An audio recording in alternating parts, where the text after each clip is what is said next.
Have you ever wondered what it would be like to speak to the afterlife? To leave a message that echoes through eternity? Well, one ancient king didn't just wonder, he did it. This is the story of Unas, the pharaoh who revolutionized how Egypt viewed death and the great beyond. Let's travel back to around 2375 BCE. A new pharaoh, Unas, ascends to the throne of Egypt during the 5th dynasty. The kingdom he inherits is a land of peace and prosperity. The Nile floods regularly, harvests are plentiful, and the administration is running like a well-oiled machine. But beneath this calm surface, a powerful religious shift is underway. The cult of the sun god, Ra, is growing stronger every day, and its priests are becoming some of the most influential figures in the land. Unas steps into a world that is stable, yes, but also a world buzzing with religious ambition. He knows that to rule effectively, he can't just be a political leader. He must also be a spiritual guide for his people. This understanding would come to define his entire reign and leave a legacy that would outlast empires. Now, every pharaoh needed a pyramid, a grand tomb that would serve as their stairway to the heavens. Unas chose the ancient necropolis of Saqqara for his final resting place.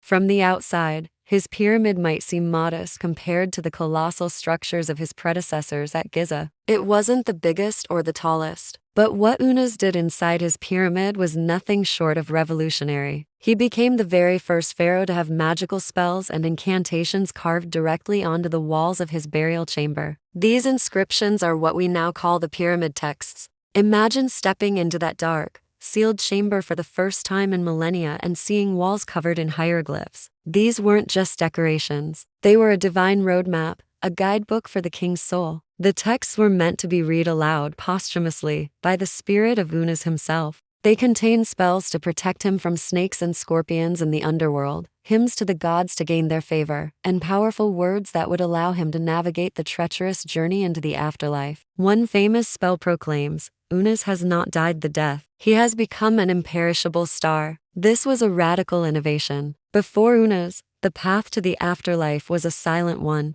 Now, the king had a voice, a script that would ensure his eternal survival and transformation into a divine being. He wasn't just building a tomb. He was creating an instruction manual for eternity. This focus on the afterlife was deeply connected to the religious landscape of Unas's time. The sun cult of Ra was at its peak, and the pharaoh's role was increasingly seen as being the earthly representative of the sun god. Unas didn't fight this trend. He embraced it and used it to strengthen his own authority. He conducted elaborate religious rituals and festivals, reinforcing the idea that the king was the essential link between the gods and humanity. While the priests of Ra gained significant influence and wealth, Unas made sure everyone knew that the throne remained supreme. He masterfully balanced religious fervor with royal power. The pyramid texts themselves are filled with references to Ra, showing how Unas tied his own eternal destiny to the journey of the sun god, who was reborn every morning at dawn. By aligning himself so closely with Ra, Unas ensured that his kingship was not just a matter of earthly power, but of divine, cosmic importance. His reforms didn't just change rituals. They deepened the very meaning of what it was to be a pharaoh. While Unas was busy planning for eternity, he didn't neglect his duties to the living. A kingdom can't afford to have a leader whose head is only in the clouds, or in this case, the underworld. Unas was a skilled administrator who understood the importance of a stable economy. He maintained the well-established trade routes that brought valuable goods like cedar wood from Lebanon, exotic oils from Punt, and precious minerals from the Sinai Desert.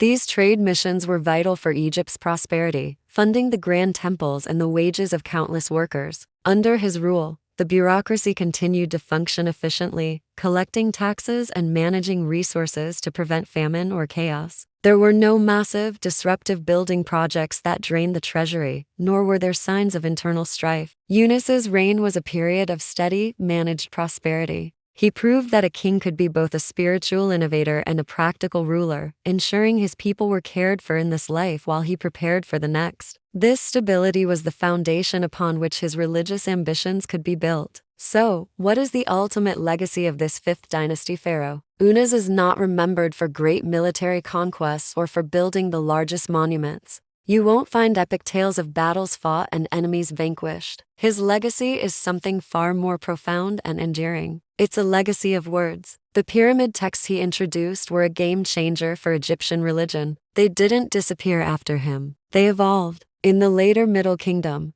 these spells were adapted and painted onto coffins, becoming the coffin texts, making them accessible to wealthy nobles, not just the king. And later still, during the New Kingdom, they formed the basis of the famous Book of the Dead, a collection of spells written on papyrus scrolls that could be purchased by anyone who could afford it. Think about that for a moment. Eunice's personal guide to the afterlife eventually became a spiritual resource for countless generations of Egyptians. His innovation democratized the afterlife, in a way. He laid the foundation for how Egyptians would think about death, judgment, and eternal life for the next 2,000 years. His pyramid at Saqqara might be smaller than others, but its intellectual and spiritual impact was immeasurable. He secured his own immortality not just through stone, but through the power of the written word. So, why does Unas matter today? In a world filled with tales of warrior kings and epic builders, the story of Unas offers a different perspective on power and influence. He teaches us that a legacy isn't always measured by the size of your empire or the height of your monuments. Sometimes the most powerful revolutions start with an idea. Unas's great contribution was to redefine kingship.